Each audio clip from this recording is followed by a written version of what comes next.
The pre-existing game it's the same game, but yeah, essentially we're playing a start card in this area. I'm gonna play my house.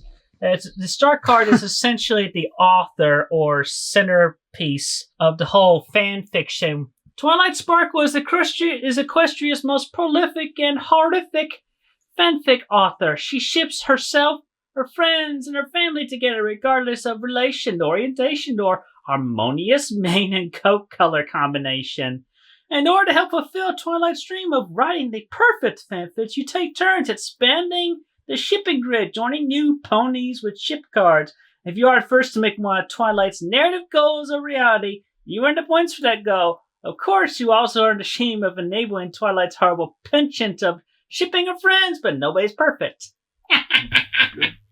Goals that we want to achieve on the shipping grid, which in this case we start off with fulfilling the prophecy. We ship any Sonichu with the prime keyword with Chris Chan or Christine Chan.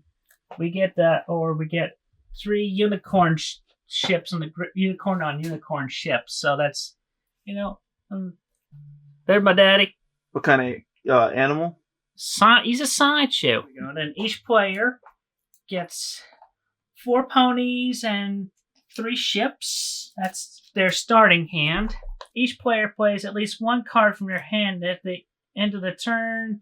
All pony cards closely shipped, as in, attached with the ship card. You can add keywords. They cannot be swapped or moved from the grid by card attached to.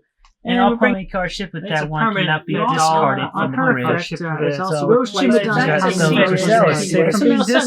Everybody needs to BCB cards.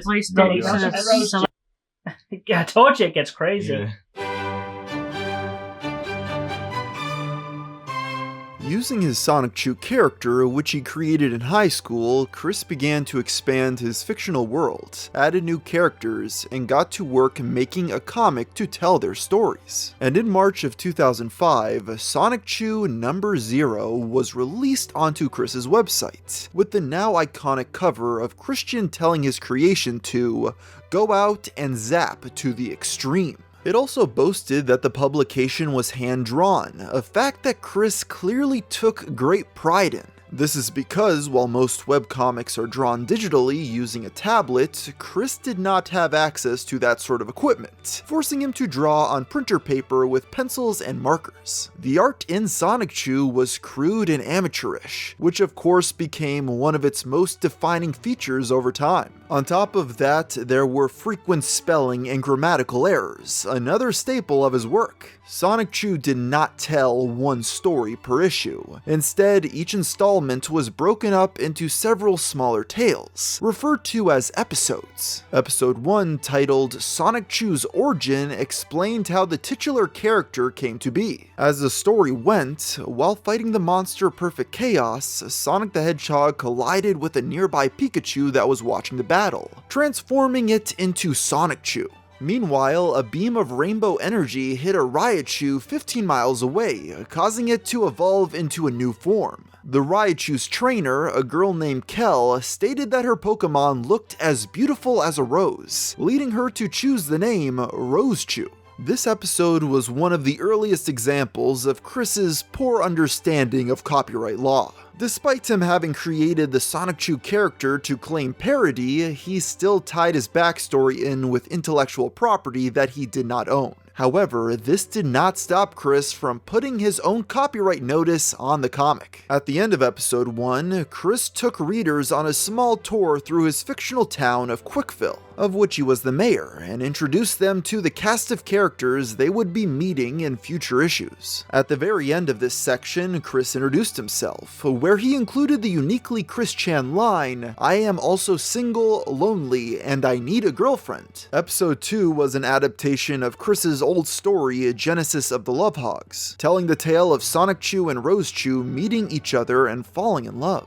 Episode 3 was titled Sonichu vs. Natezerk, and introduced a new villain for the story, which is Christian's name spelled backwards. He was the son of Giovanni, the leader of Team Rocket from Pokemon. Chris portrayed Natezerk as being what he felt was the complete opposite of himself, evil and flamboyantly gay. The epilogue of this first issue shows Chris lamenting over the continued failure of his love quest, and driving back to the Fashion Square Mall to continue his search for a sweetheart. Strangely, in this encounter, Sonichu referred to Chris as his father. Chris also provided the readers with a few short Sonichu strips he had drawn before beginning work on the comic proper. These really didn't amount to anything important, but they are notable for being the first appearance of a new villain known as Mary Lee Walsh, who you might remember as the Dean of Student Affairs at Piedmont, Virginia Community College. The fictional Mary Lee Walsh's goal was to keep Chris from completing his love quest, mirroring how her real-life counterpart repeatedly forbade Chris from carrying his attraction sign around the campus, portraying her with a pitchfork and devil horns and ending the comic by obliterating her with his Kamehameha attack. As you can probably already tell, Chris often incorporated his real-life struggles into his work. Another example being JerkOps, which involved him hanging around the mall, listening to music on his Nintendo DS, and expressing his frustration over the fact that all the women he wanted to date were already in relationships. As he pondered his unfortunate reality, Chris was approached by a JerkOp who berated him for his loneliness. This security guard then brought in reinforcement to handcuff him, but our hero was able to escape by transforming into his new form known as Chris Chan Sonichu, using his famous medallion.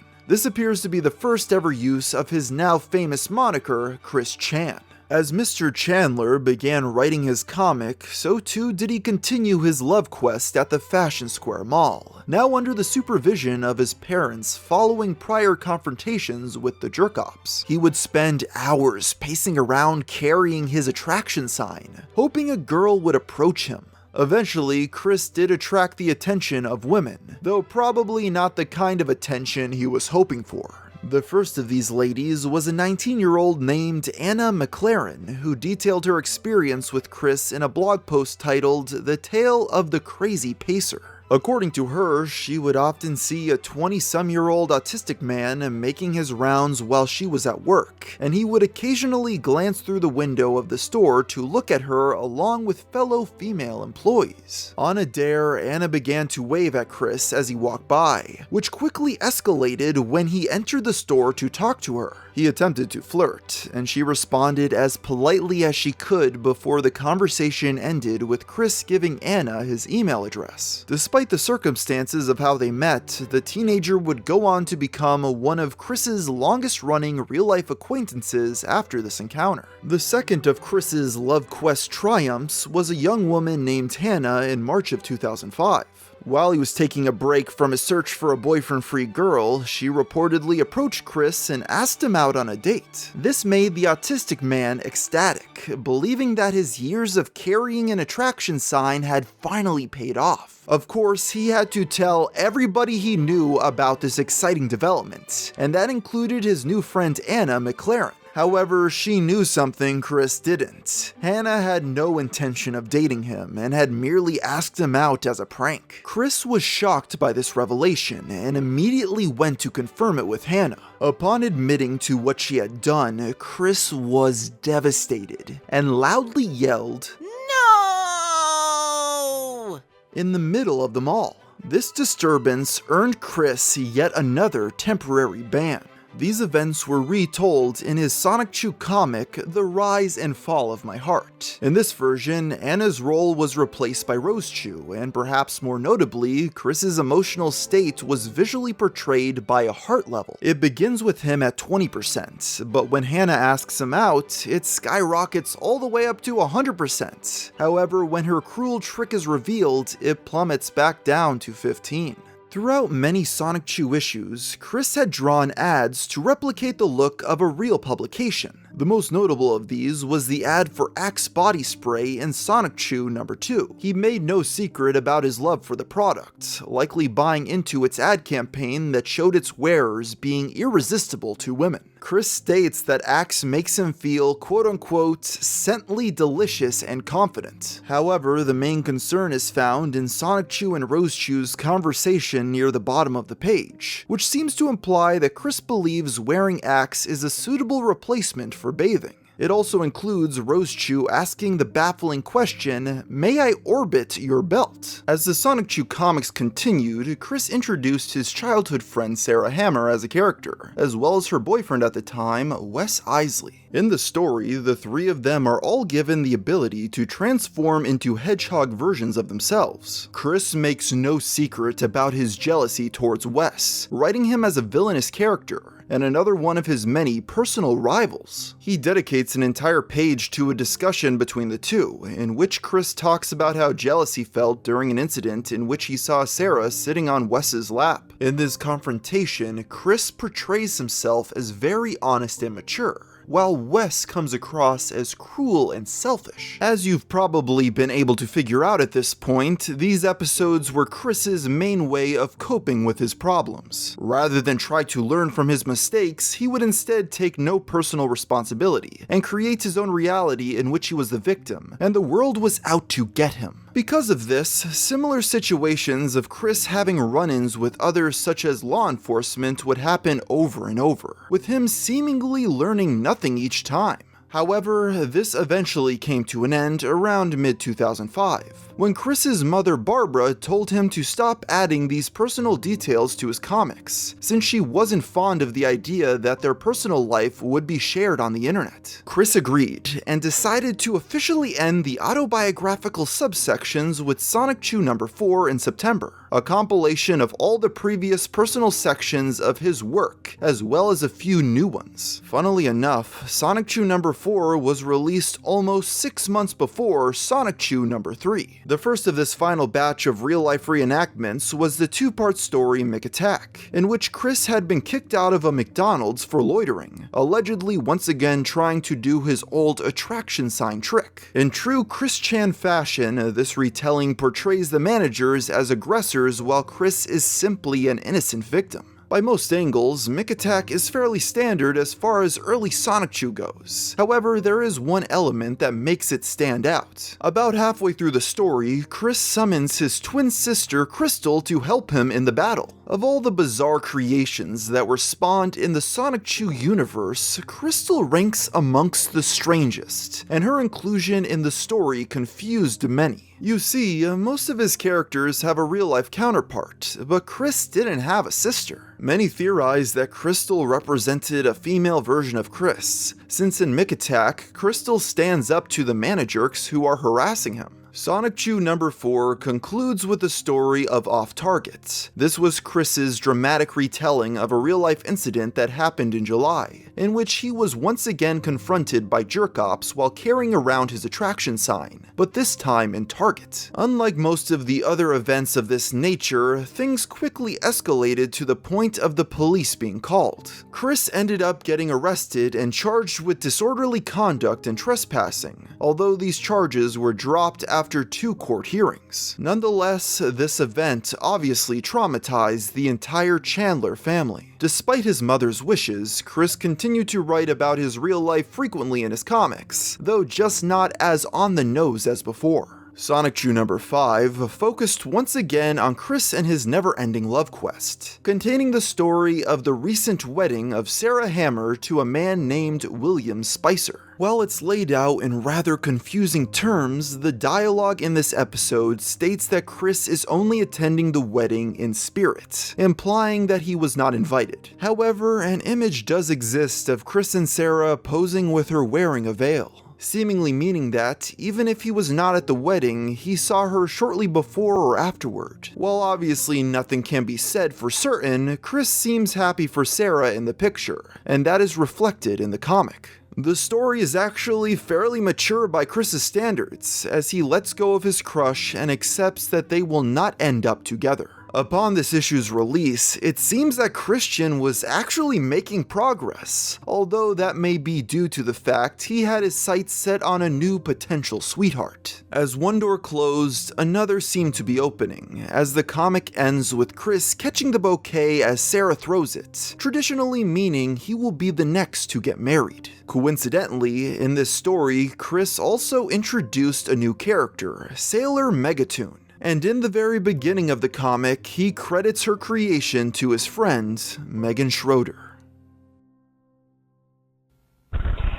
Hello Hello, my name is Christian Weston Chandler of Rocketsville, Virginia. What would you do for a PS3? What I would do for a PS3? I tell you what I do. Well, if I had the money, I'd wait in line, like all the other people did with their tents and all that good stuff. I'd throw away the cure for autism if I had it. As briefly mentioned in the previous episode, Chris met a woman named Megan a few years prior at the game place, but he appeared to have recently been making efforts to grow their friendship into something more. Since the young woman was a fan of Sailor Moon and My Little Pony, Chris decided to get into those franchises as well. For this brief moment in time, it seemed like Chris was actually evolving as a person, accepting that his previous crush had moved on, and began taking a genuine interest in his new potential sweetheart's hobbies. But unfortunately, this would not last. The 20-some-year-old man went overboard and started spending copious amounts of money on toys and merchandise for Megan's favorite IPs. Unrelated, he also began buying adult DVDs and toys, including a blow-up doll. It's important to keep in mind that at this point, Chris was unemployed, with his only source of income coming from monthly social security payments. During this time, Megan was fully aware of Chris's interest in her. He would reportedly often try to touch her without consent, a problem she would bring up in an email to Chris. One more thing. Please minimize your touchiness. You know well I dislike it, and I keep reminding you. Understand, I'm not angry, but annoyed and a bit disappointed. I remember you said you'd never do it again, and yet, I know you're just being friendly and all, but I really hate being touched. By anyone. The young lady was clearly trying to nip this crush in the bud, but Christopher would not listen. This would of course eventually blow up in his face, but Chris had a few more heartbreaks to go through before that happened. On June 27th, 2006, Chris's beloved dog Patty tragically passed away. She was quite old, as the canine had joined the Chandler family all the way back in 1992, and her worsening health problems made them finally decide it was time to put her out of her misery. In Chris's eulogy for his pet, he stated that he was the one who signed the paper authorizing the vet to put Patty to sleep, in order to spare his mother the burden. I raised Patty since she was a 6-week-old pup, and I wanted to take the strain for signing the one-way ticket. It was hard for me, but it was for the best. So I signed that paper with a crying Sonichu face saying, "We love you, Patty." After that, I gave her my final pets, hug, hand to paw hold, eye contact, ear rub, cheek to fur rub, and I sadly waved her for the last time. And I said, "Goodbye, Patty. I love you." After a small funeral, Patty Chandler was buried in the backyard, underneath the doghouse that had been her home for so many years. Chris's eulogy may have been the most heartfelt thing he had ever written. They had essentially grown up together, and an argument could have been made that Patty was the closest and most long-lasting friendship Chris ever had. In February of 2007, Sonichu number 6 was released, containing the episode One Lucky Dog. It tells the story of Patty eating some magical grass and transforming into a talking anthropomorphic dog/human hybrid. Upon discovering this, Chris takes Patty into his bedroom, where he reveals that he had a portal to his fictional town of Quickville hidden within the closet. He takes his old dog through the portal and tells her she can now live in this reality for the rest of eternity. This was the first time Chris portrayed Quickville as something of a religious afterlife. On February 25th, 2007, Christian celebrated his 25th birthday at his preferred hangout, The Game Place, surrounded by his friends and family. Also at this event, he officially released a DVD he had been working on titled Yep, I'm on TV. This was a compilation of all of Chris's home movies and television appearances, as well as the photos he had taken over the years. Chris also recorded a video intended to bestow advice to younger people, based on the wisdom he'd learned in his quarter century on Earth, providing a very good point of reference for his mindset at the time. That while you're playing with these things, you should keep in mind of what your true original gender is. Because it's like you're learning about that girl you want to take on a date, young man. Or likewise, you feel more comfortable to approach that boy, just saying hello that you've been checking out from a distance, young lady. And hopefully in due time or now, each and every one of you will stay straight. You know, girl for boy for girl. Everything else is vice, as said by Dr. Kinsey. Despite the fact that Chris did not intend to distribute his DVD publicly, he still wanted another outlet to share more of his creative work with the world. So in May of 2007, he created an account on the burgeoning platform of YouTube and named his channel Sonichu. His first upload to the site was a video about the game Soul Calibur. This video depicted a fight between Chris and Mary Lee Walsh, using customized characters from the game, where of course he comes out victorious. By his standards, this video was relatively harmless, but the creation of a YouTube channel would go on to become perhaps one of the greatest mistakes Chris ever made, as things would quickly spiral out of control. Ribbit, ribbit, I cannot hold it, the last little toilet. I already sold it, ribbit, ribbit. In the rain or in the snow, I got the funky flow. But now I really gotta go. In the rain or in the snow. In the rain or in the snow, I got the funky flow. PaRappa the Rapper, great new music video game. In the rain or in the snow. Once you played it, you can't get it out of your head. In June of 2007, Sony announced PaRappa the Rapper Chop Chop Master Onion's Rap Showdown, a contest in which participants were required to recreate a song from the PlayStation franchise for a chance to win 2 PSP game systems. The only rules were that contestants were not allowed to change the lyrics or use backing tracks in their entries. Upon learning of this contest, Chris decided that he absolutely had to win. With this, the novice YouTuber began formulating a plan to give one of the PSPs to Megan, and he would then take her on the trip to PAX West, where she would surely fall in love with him. Chris quickly got to work making a video to guarantee him a win in the contest. As you may expect from Chris's usual standards though, it didn't turn out very well. First of all, the entry was filmed using his PSI, a cheap camera attachment for the PlayStation 3. Secondly, the entry is full of nonsensical and jarring effects taken from Sony's built-in editing software, most likely in an attempt to make the video look more professional. On top of all this, Chris clearly did not actually memorize the lyrics to the song, as he frequently stumbled over the words and looked off camera to read them. He also technically broke the rules by changing the lyrics, as he began the video rapping about his plan to make Megan fall in love with him. Miraculously, or more likely due to the fact that very few people entered the contest, Chris's entry made it to the final 10 and became eligible for public voting.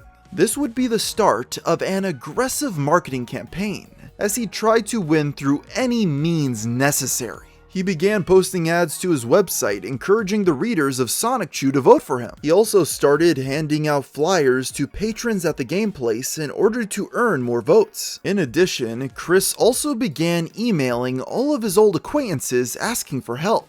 These included old gal pals and teachers from high school, and strangest of them all, his estranged half-brother Cole Smithy, who he had not spoken to in years. Surprisingly enough, he did respond to Chris's request, agreeing to vote for him on one condition. I'll make a deal with you. You find out the identity of my real father from Barbara and email me the person's name, and I will vote for you in your effort to travel to Seattle. Deal? If you couldn't tell, Cole's relationship with his mother Barbara was strained. He alleges to have been the victim of severe mental and physical abuse throughout his childhood by his mom, as well as Bob and her former husband, Jerry Harmon. Cole also believed Barbara was lying to him about the identity of his biological father. She claimed his dad was a man named Jack Dale Smithy, but Cole insisted it to be a different old flame of hers, Ran Coleman Yeats. Suffice to say, Chris never followed through on asking Barbara about Cole's father. Despite all of the vigorous campaigning he had done, Christian still decided he needed to do more in order to increase his chances of victory. This competition was far too important in his mind, so he chose to turn to less than admirable tactics. This is when he began to create several email addresses in order to stuff the ballots, voting as many times as he possibly could for his entry, even making a fake account in order to leave a review for his video, in which he refers to Megan as his girlfriend. Such honesty of his situation and the devotion for his lucky girlfriend adds great emotion to his performance. The visually appealing FX added the best humor and biggest laugh I had among the bunch. I enjoyed the fun background to his assumed-to-be bedroom, and his informative feedback on playing Guitar Hero on PlayStation 3. Also, he has nailed the lyrics a cappella. As the brave autistic warrior so creatively put it at the end, rap, rap, rap, that's a wrap. After doing everything in his power to ensure victory, Chris waited anxiously for the final results of the contest to be released. On August 3rd, the self-proclaimed autistic warrior logged onto the website excitedly, only to be crushed upon realizing he had lost to a man named Adam Stackhouse. As you can probably imagine, Chris did not concede defeat gracefully. He began posting incessantly on the PlayStation message boards, and emailing Sony directly about how he should have won. He angrily pointed out Adam's use of an a cappella beat in the video, which he believed to be a violation of the contest rules regarding backing tracks. However, this ultimately amounted to nothing, as Sony ignored his emails and his tantrum resulted in a ban from the PlayStation forum. Chris also emailed Megan after his big loss, cursing Adam Stackhouse and lamenting the fact that he would not be able to take her to PAX West. This was apparently the final straw for Megan, who had been trying to tell Chris for months that he had no chance with her romantically. She sent a heated email back, berating him for ignoring her countless requests for him to stop trying to date her. Christian, I haven't been checking my email until recently, and I just want to say that your behavior has irritated me for the last time. First, I'll start off with saying that I'm glad you didn't win the contest, because I have no interest in going on a trip alone with someone who can't keep his hands off me. I'm not your girlfriend, and I never will be. When I say, don't touch me, that means don't touch me. What may seem friendly to you is sexual harassment to me. You whine that you're just being friendly, but you obviously have no consideration for my feelings. And I don't like your Megan obsession. I don't like being a character in your comics. I don't like how you made me a character in Soul Calibur and Animal Crossing. That kind of behavior really freaks me out. The week's events were a massive blow to Christian's ego. Not only did he lose the contest, but also the woman that he loved. At this moment, it seemed like things hit rock bottom, as the mirage of a future Chris had planned blew up in front of his eyes. But unfortunately, it would soon turn out that this was only the start of his problems. Because the thing is, these new antics on YouTube piqued the interest of an online community that would soon propel our protagonist into the spotlight.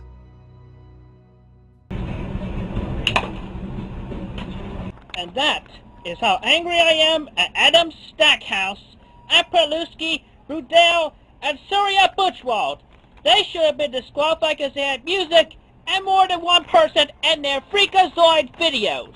With Chris starting to bring his strange and self-destructive behavior onto social media sites, it was only a matter of time before people took notice, and that day arrived on October 26 of 2007. This is when photos of Chris playing the Pokemon trading card game at the Game Place were posted onto a little image board known as 4chan. At the same time, discussions of him began on the Something Awful forums, prompted by a user who had witnessed Chris's pursuit of true love in real life. His multiple public outbursts and unique worldview made him impossible to ignore, and he was quickly becoming a favorite topic of discussion across the web. Despite the internet's instant fascination with Chris Chan, there were some people who theorized this was all just an elaborate troll. As a result, someone decided to go right to the source and find out for themselves. On November 3rd, Chris received an email containing fan art people had made of him and his characters. Among these was a drawing of Chris sitting at a desk labeled Girlfriend Auditions, with a sign which reads, "No Darkies." He also included a few pornographic images, including a comic of Chris having a sexual encounter with Sonichu and a drawing of Sonichu pleasuring himself. It didn't take long for Chris to respond.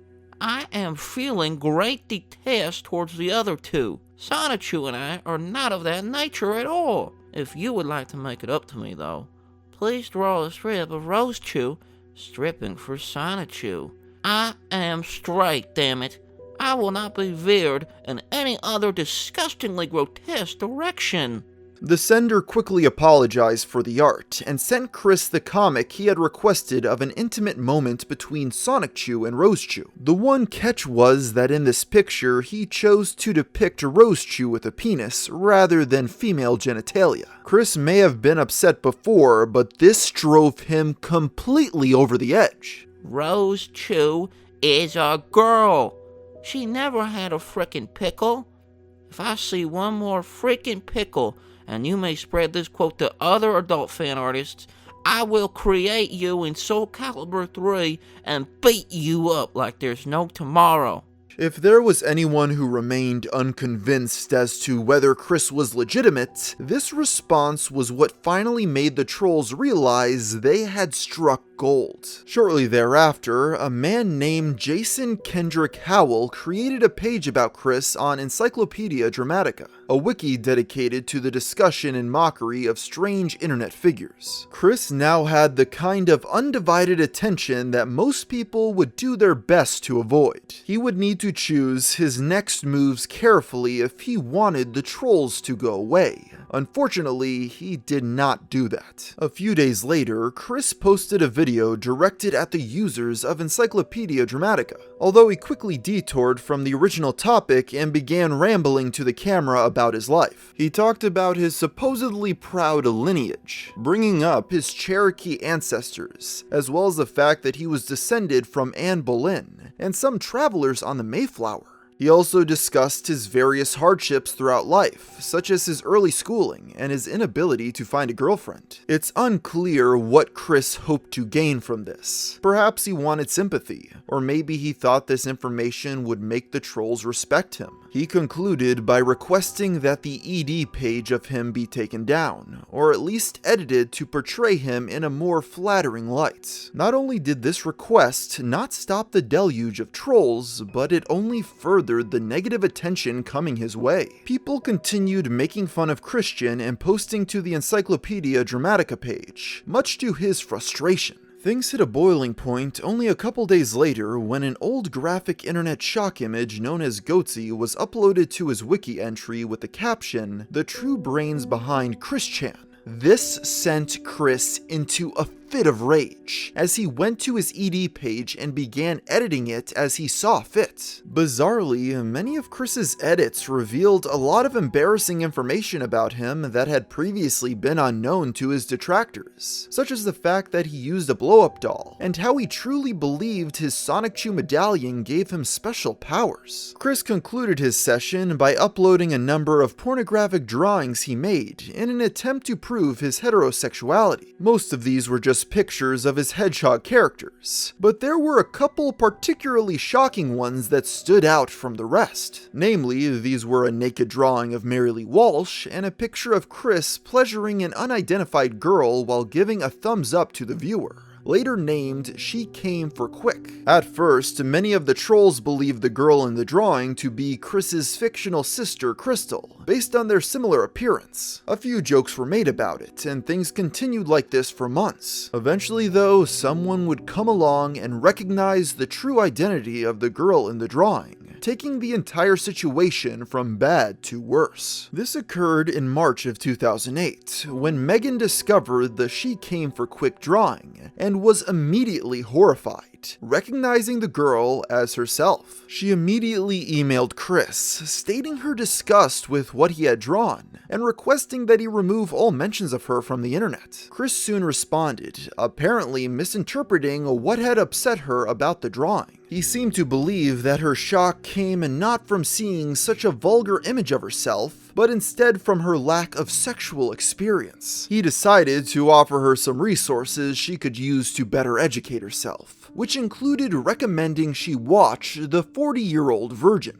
Despite not fully understanding what he did wrong, Chris did make some effort to honor Megan's wishes, and he began deleting everything he could about her from the ED page. The thing is, he didn't delete the original graphic artwork that started the drama, choosing instead to simply zoom in on the image so Megan's face was no longer visible. Unsurprisingly, she was not pleased with this fix, once again emailing Chris, baffled as to why he didn't just delete it. She scolded him for selfishness and tried to get him to change his mindset where he believed the world was out to get him. Once again, clearly misreading the situation, Chris's response to this only served to dig his hole deeper.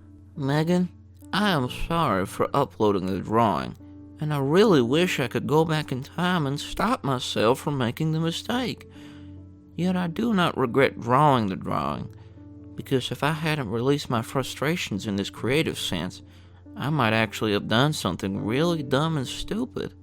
It's unclear what Chris meant by this, but the sinister implications were enough to cause Megan to finally cut ties entirely. This event was devastating to Chris, as he had several self-destructive outbursts over the following weeks. It started when he yet again edited the Encyclopedia Dramatica page, berating himself and stating that he was a loser. In doing this, he also accidentally publicly revealed that the girl in She Came for Quick was Megan. Chris also uploaded an image gallery called You Know What? I Hate Myself Too, filled with panels from his comic showing his character getting beaten up or humiliated. As this self-destructive streak continued, it eventually bled out from the internet into Chris's real life. Grace Baptist Church, Chris's regular congregation, discovered his online activity and quickly shunned him. He also received a 2-week suspension from the game place, although following further outbursts, it became permanent. In many people's opinion, this was the real turning point when Chris became Chris Chan. His gal pal had abandoned him, his church had rejected him, and his favorite hangout spot had banned him. In just a few short weeks, a large portion of Chris's life had been ripped away, all due to his poor behavior. The only place he could turn to for attention now was the internet, because even if they were abusive, at the very least, they would talk to him.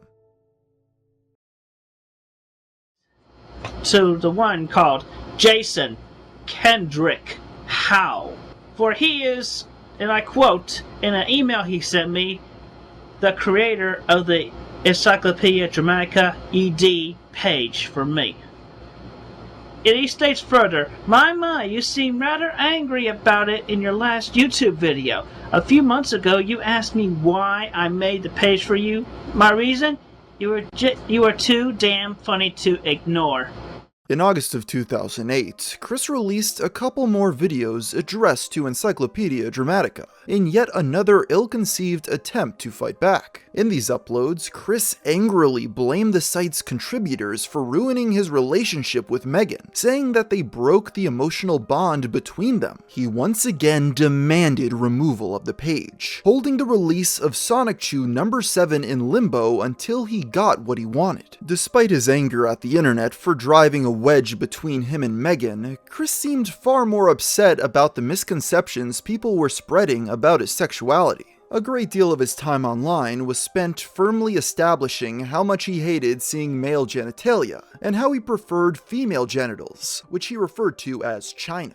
He also wanted to correct the record about the identity of the girl in the now infamous illustration, insisting that the girl depicted was Megan, not Crystal. No matter how much time passed, Chris could never get over people inaccurately depicting Rosechu's biology. In late August, Chris released an episode of the upcoming Sonichu number 8 early, titled Rage Against the Garbage. He created 3 separate versions of this episode, one labeled TVMA, another labeled TV14, and a third labeled TVY7. This was due to the graphically sexual nature of the story. The comic begins with Sonichu and Rosechu talking directly to the audience, addressing the sexual content they are about to witness, and assuring the reader that it is being done for educational purposes, and that they are both consenting adults. This mature story starts with the aforementioned lewd acts, before being interrupted by Chris giving long-winded explanations of their anatomies, complete with diagrams. Once the scene finally ends, Rosechu decides to go on the internet, where she discovers a website called 4cent Garbage, a stand-in for 4chan and ED. She is horrified to discover the drawing of her, and she starts to formulate a plan for how to counteract them. She first takes naked pictures of herself and posts them to the website, mirroring Chris's earlier attempt. Much like that event though, this does not work, and she and Sonichu travel to the 4cent Garbage headquarters in order to get them taken down. Upon their arrival, the hedgehogs take the elevator up to the top floor in order to confront the CEO. On their way, they encounter several memes that Chris presumably found on 4chan and add their commentary to them. They even take the time to attack a few 4cent Garbage employees, as Rosechu punches someone drawing anatomically incorrect art of her. Chris himself even shows up to assault someone making fun of his drawings. When the crew finally reached the top floor, they were confronted by 4cent Garbage's CEO, Jason Kendrick Howell. Despite their plan for him to take down the drawings, Jason doesn't listen, as Chris portrays him as a soulless nihilist with no morals whatsoever. As they leave, Jason hurls a pickle at Rosechu.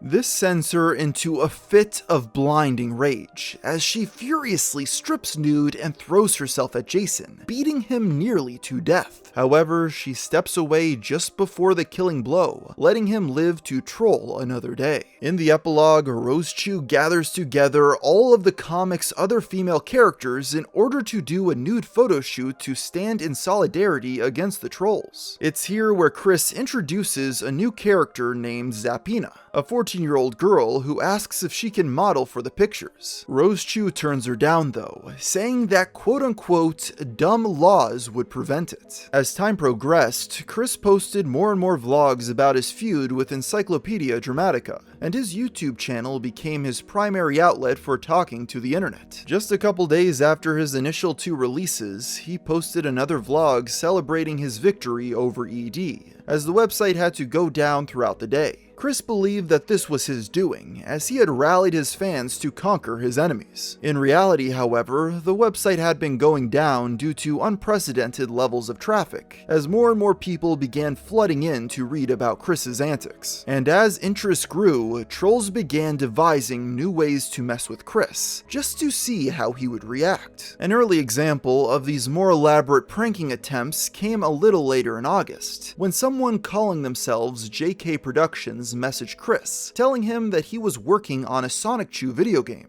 Chris, being an avid gamer, excitedly gave his seal of approval to the project. Over the following weeks, he even posted a few vlogs to his YouTube channel detailing his involvement with the game, stating that he was hard at work writing the storyline. This troll was short-lived, as on September 5th, 2008, JK Productions decided to cancel the project, posting on their blog that Nintendo and Sega had issued them a cease and desist. As one last bit of fun at Chris's expense, they pretended to redesign his character to be more copyright safe. Sonichu became Reginald the Anteel, with Rosechu becoming his flamboyantly gay partner, a clear mockery at Chris Chan's homophobia. Chris himself was reimagined as a large-chested, scantily clad woman wearing a pickle necklace. Unsurprisingly, the Sonichu creator was not pleased, and quickly responded by cutting ties with the project, and encouraged his fans to contact Nintendo and Sega to make an official Sonichu game. Even though this was not the most elaborate trolling effort, it was used to test the waters for future endeavors. These unscrupulous internet users were rapidly learning Chris's weaknesses, and figuring out ways ways to exploit them for their own entertainment. Another one of these early sagas involved a group of trolls attempting to trick him into believing that English football commentator Jimmy Hill was trying to sell a ripoff of Sonichu in the UK.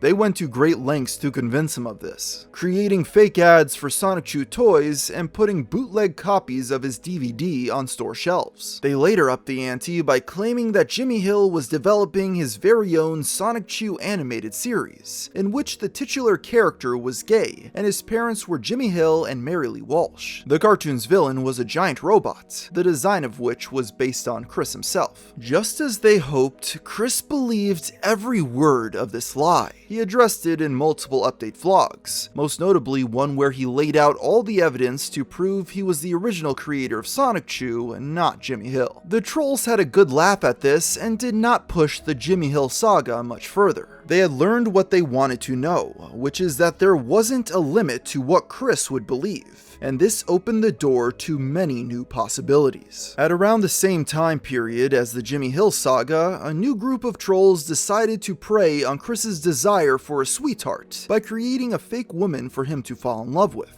To be clear, this wasn't the first time Chris had been catfished. A few months prior, a man by the name of Joshua Martinez, who had met Chris in speech therapy class, attracted Chris's attention under the guise of the fake alias Lori Lopez. Chris and Lori talked for a while, but ultimately things fizzled out and nothing substantial came from it. With the groundwork laid, the new tricksters invented Blanca Weiss, a name obviously poking fun at Chris's desire to only date white women. In Blanca's first email to Chris, she expressed her admiration for Sonichu and revealed that she also enjoyed making comics. Blanca sent him her own original character, Jigglyami, a combination of the Pokemon Jigglypuff and Amy Rose from Sonic. They also sent Chris a picture of a woman jumping in the air and holding a guitar, a supposed image of the fictitious sweetheart. Chris was instantly impressed and added both Jigglyami and Blanca as characters in Sonichu number 7, published August 20th, 2008. This issue also included a scene of Chris being trapped in a time void, which he did in response to criticism saying that the story focused too much on him and not Sonichu. Chris and Blanca began emailing frequently after this, with the gullible man rapidly trying to escalate their relationship. Only a few days after their first meeting, Chris was already oversharing about his personal life and attempting to learn more about Blanca's. Also, while I am thinking about it,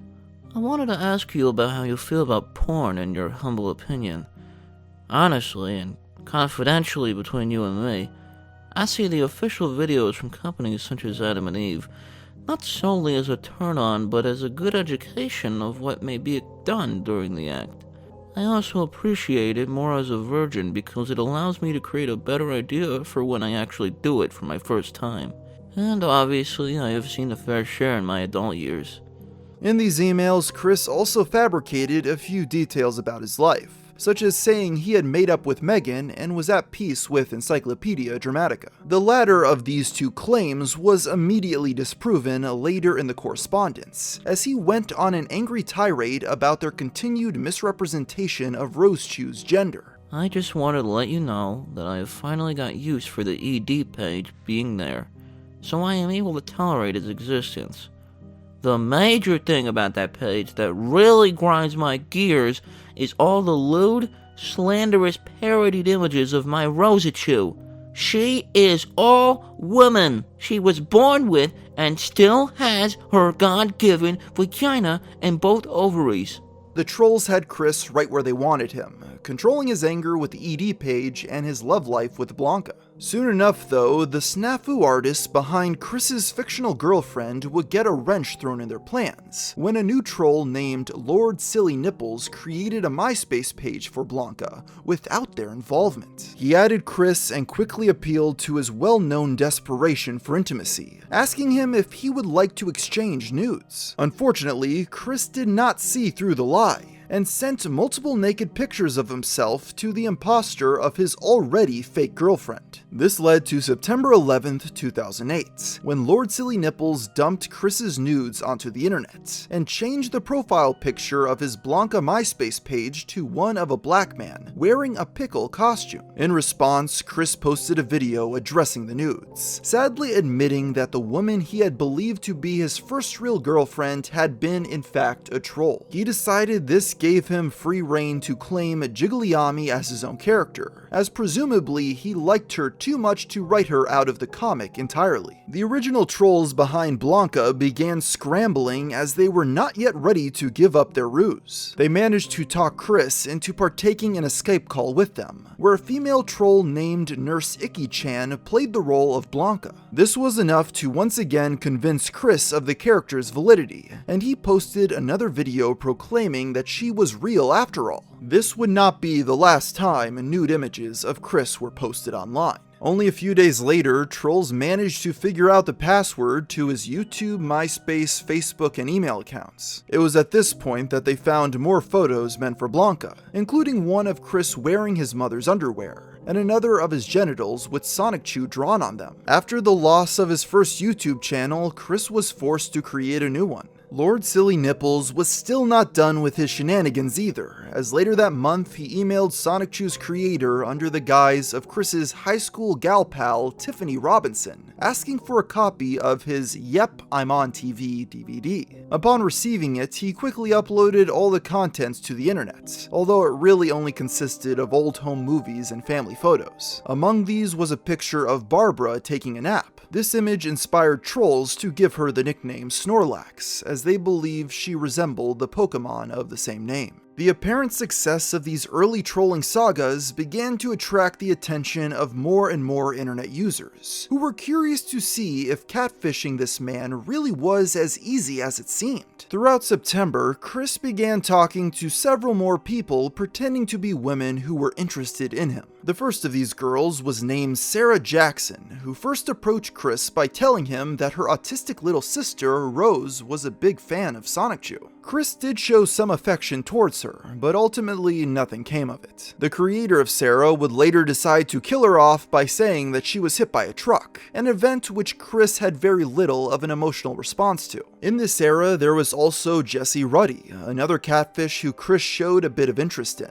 but never went very far with. And she would reveal herself to be a troll only about a month later, as it wasn't going anywhere. The most successful of these spiritual successors to Blanca was a spin-off account that went by the name Sarah Mackenzie, an Australian girl who used the screen name Panda Halo. She was somehow able to convince Chris to break things off with Blanca in order to build a relationship with her. On September 24th, Chris made a video announcing his new girlfriend to his fans. He didn't reveal her name, but did sing a cover of Rick Astley's Never Gonna Give You Up for his new flame. She was able to use Chris's deep sexual urges to her advantage, often steering their conversations in risque directions. Chris, of course, was more than happy to oblige, as he would describe his masturbation habits to her in explicit detail, as well as videos of him in the act, which of course made their way onto the internet. As Chris was getting closer to his fictitious sweethearts, he began corresponding with a person named Vivian Guy. Mrs. Guy was another troll, as she had previously been responsible for a series of full narrated Sonichu audiobooks on YouTube.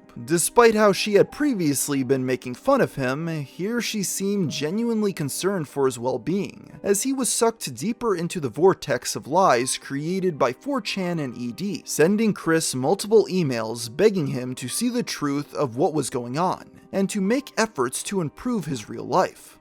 There are no fans of Sonichu. Sonichu is a bastardization of properties that belong to other people. Your entire comic is pretty much a bastardization of your life. Sonichu will never get anywhere. Quit your dreams of Sonichu, the game, the comic, merchandise, everything now. And if you still feel a need to be creative, make something completely original. Don't base it off your life, don't base it off stuff that exists, just make something completely new. You have never tried when it comes to women, never. You can't just sit around and wait for it to happen. You have to make it happen. If you can't muster up the courage to do that, then you will never get a wife, let alone a girlfriend. If you feel you can't do any of this, get a therapist, a real one. Ask your parents to send you to one. Do something about your life instead of bitch and draw comics about it.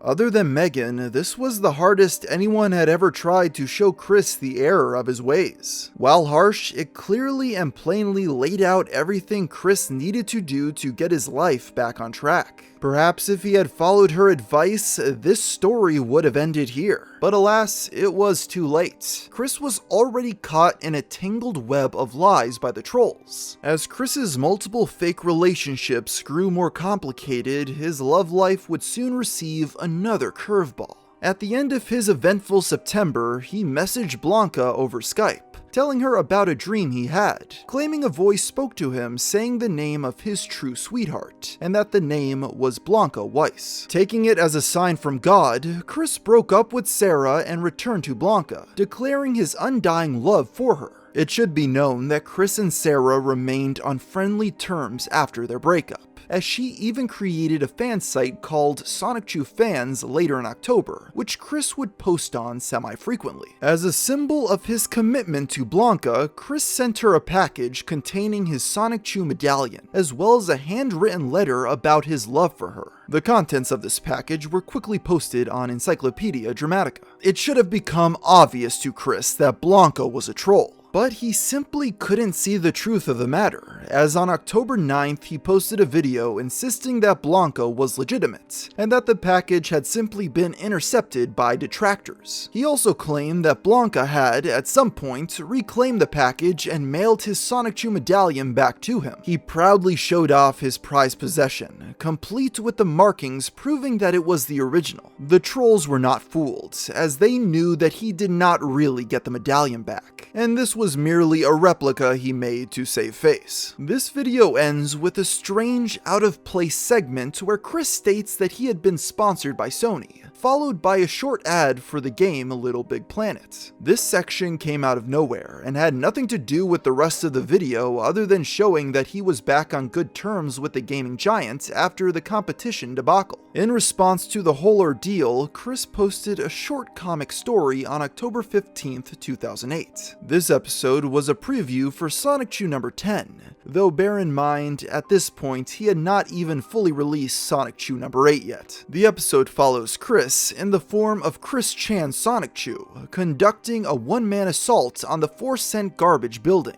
Upon arrival, he is quickly trapped and his medallion is stolen, which reverts him back into his human form. But the trolls are shocked to learn that they gain no power from the accessory, as Chris reveals that the true source of his power is actually his high school ring. This was an obvious attempt to convince the trolls that he did not care about losing his medallion, despite the fact that just a couple days prior, he had tried to convince them that they had never stolen it in the first place. This is when one of the original trolls behind Blanca, named Icarus69, posted another video with Chris's medallion, where he destroys it in multiple different ways. These included stabbing it, making it perform coitus with a pickle, dunking it into the fermented cucumber jar, smashing it with a hammer, setting it on fire, and finally urinating on it to extinguish the flames. And with this finale, the character of Blanca Weiss had served her purpose. She broke up with Chris, which resulted in him posting a video delivering the bad news to the world. In this vlog, he seemed absolutely heartbroken, as he could not even muster the energy to stand up off the couch. He cited Icarus69's video as one of the main reasons for the breakup, stating the now iconic line, "The pickle man tricked me again." Chris went on to blame Encyclopedia Dramatica for the collapse of his relationship, angrily asking his fans to track down the person who stole his package for Blanca so he could bring them to justice. Over the course of just a couple months, Chris had experienced some of the worst that the internet had to offer. Despite being a catfish, Blanca was the closest thing he ever had to a real relationship, so the loss hurt him deeply. It was arguably the lowest point Chris had ever reached. Unfortunately for him though, the worst was yet to come. A lot of cards. But situationally,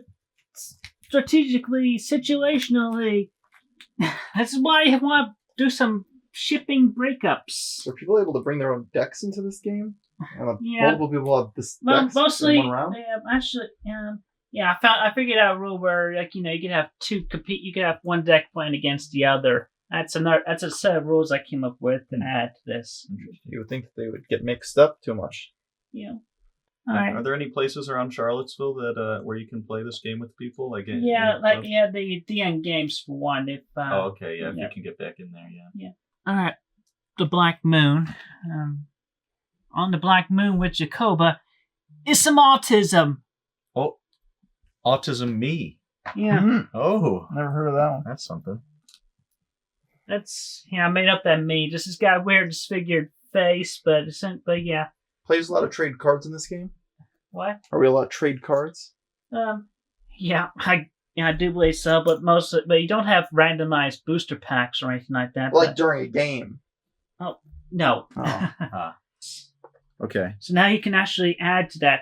Yeah, I'll put a ship. And at the point, you can also reconnect with the other start card ships. I gotcha. I see. So I'll put a ship here. Yep. Facing east, and then I will place. I have this crazy card, Skylander Chris Chan. Oh yeah. That works out very, very nicely. Yes. Because what that gives me is 2 points, which is just what I need to win the game. The final that I need. The final. You made the quick play right here, and that gives me an even 11. Yay! Chris Co has won the game.